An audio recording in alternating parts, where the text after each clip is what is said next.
Today we are going to see in detail the angular momentum operators and their commutation relationship. We have seen the three type of angular momentum, that is orbital angular momentum, which is represented as L, capital L. It has three components, that is along x, y, z direction, that is L sub x, L sub y and L sub z. Similarly, the spin angular momentum S, capital S, which is represented by S, X, S, Y, S, Z, along X, Y, Z direction. And we are defining a total angular momentum J, which is equal to addition of these two angular momentum. So the specialty of this angular momentum is it follows Lie algebra. Lie algebra, if L follows the Lie algebra, then S also will follow the Lie algebra, and J also follows the Lie algebra. That is the specialty of Lie algebra. So, if it is valid for orbital angular momentum, then it is equally applicable, valid for spin angular momentum and total angular momentum. Lie algebra has three important properties.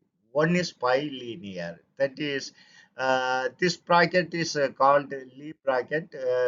We are going to say this is called sometimes as a commutator bracket. In quantum mechanics, it is a commutator bracket. So this Lie bracket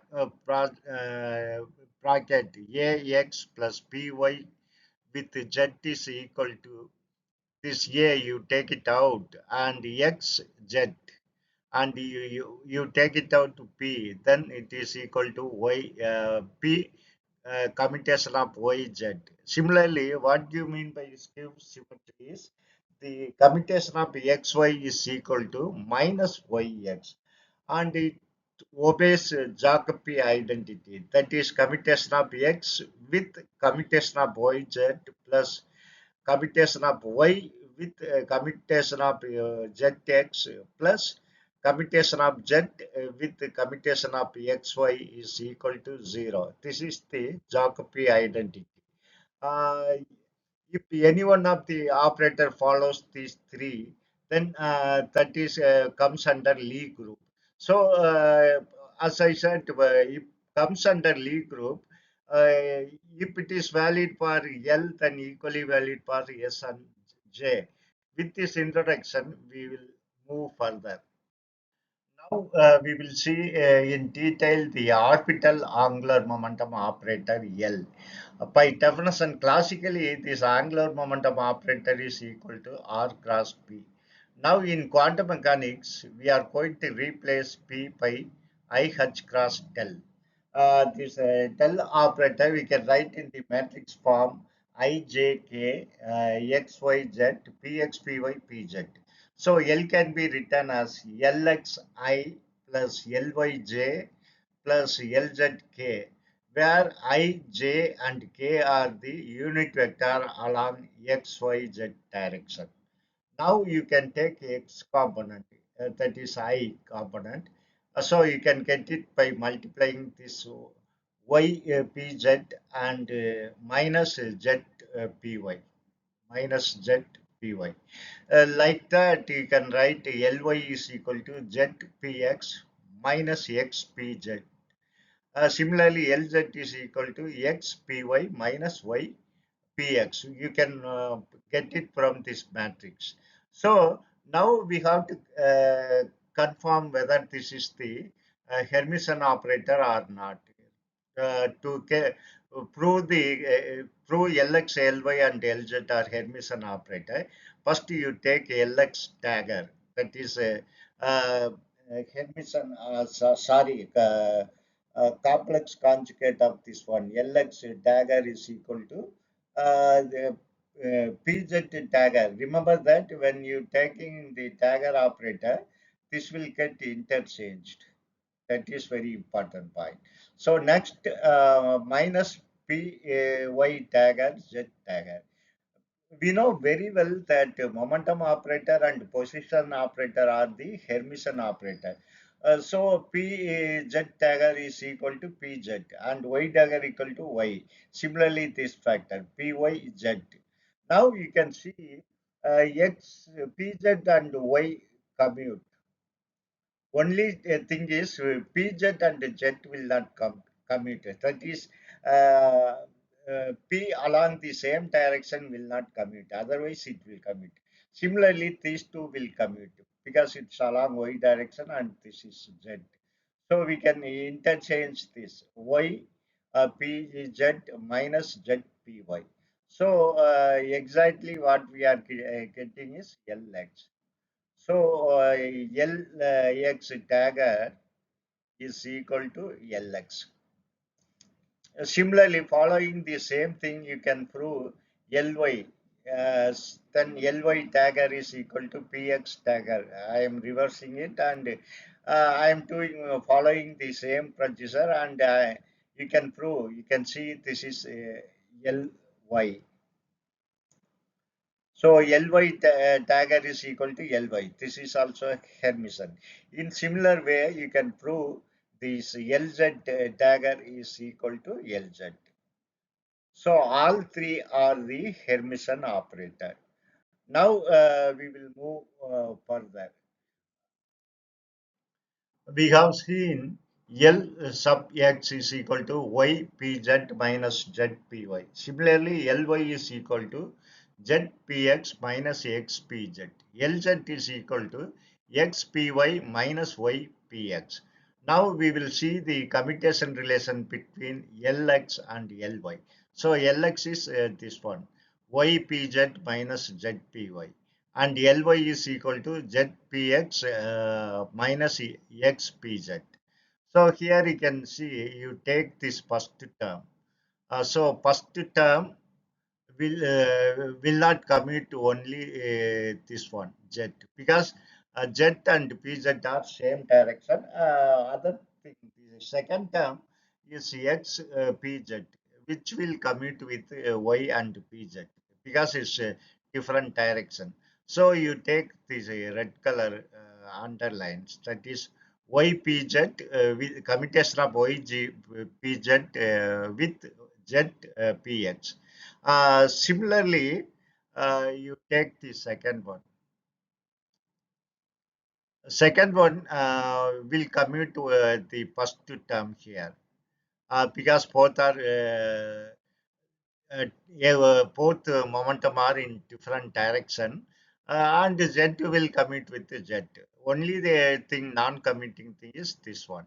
You can see here also one minus, here one minus, which will become plus ZPY commutation of ZPY with XPZ. Now you can see here PZ and Z will not commute. Other thing will commute. So you take Y outside and PX outside. Y left operator, left side operator to left, right side operator to the right. Similarly here uh, Z will not commute with PZ. So here remember that this operator is right side. You are not supposed to change the order of the operator. So Py you take right hand side and here X to the left hand side. Then you will get Z Pz. So what is Pz Z? Commutation of Pz with Z is iℏ cross. Minus iℏ cross, of course. You have y px here. Then what is the commutation of z pz? You will get iℏ cross here. iℏ cross plus iℏ cross, and you have x py. So you take the iℏ cross outside, then you will get x py minus y px, which is nothing but Lz. Here you can see Lz is equal to xpy minus ypx.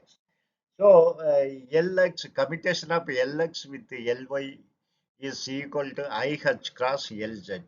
In similar way, you can prove Ly, commutation of Ly with Lz is equal to iℏ cross Lx. Remember that here it is in clockwise direction, y, z, x.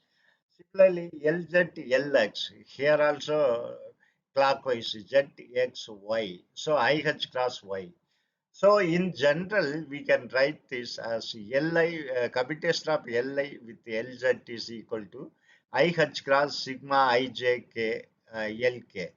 Here, the meaning of this is any two is any two letters I, J, K, any two is the same, then it will be 0. If it is a clockwise direction, then it is 1. If it is counterclockwise direction, then it is -1. So we can generalize this. Then we will move on further. We have already proved that a commutation of Li with Lj is equal to iℏ cross epsilon ijk. This is Levi-Civita symbol. We know it. So multiplied by Lk. Now we are going to prove that the commutation of L squared with Li is equal to 0, where I is equal to x, y, z. Now you can expand L squared as Lx squared plus Ly squared plus Lz squared. Now you take I as x, so Lx. Now you know very well this Lx will commit with this Lx.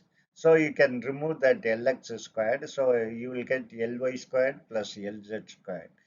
So this can be separated into two commutation relation, Ly squared with Lx and Lz squared with Lx. So now L squared with Lx is equal to commutation of Ly squared Lx plus Lz squared with Lx. Here you can take Lz, Ly multiplied by Ly. So the left side operator I am taking left side Ly. Similarly, here Lz multiplied by Lz. Here I am taking C. I can write Lz squared as Lz. The only difference is I am taking this here to the right hand side, here to the left hand side. What is Ly-Lz? Commutation of Ly-Lz, which is equal to iℏ cross Lz, iℏ cross Lz. But Ly comes first, so Ly. And this is iℏ cross Ly, iℏ cross Ly. So this can be written as iℏ cross Ly, here Lz. So both will get cancelled, both are equal. So L squared, commutation of L squared with the Lx is equal to 0. Hence, same thing is valid for Ly and Lz. So we can generalize this as L squared, commutation of L squared with Li is equal to 0, where I equal to x, y, z. These are the commutation relations. Thank you very much for watching my video and supporting me continuously. Thank you very much.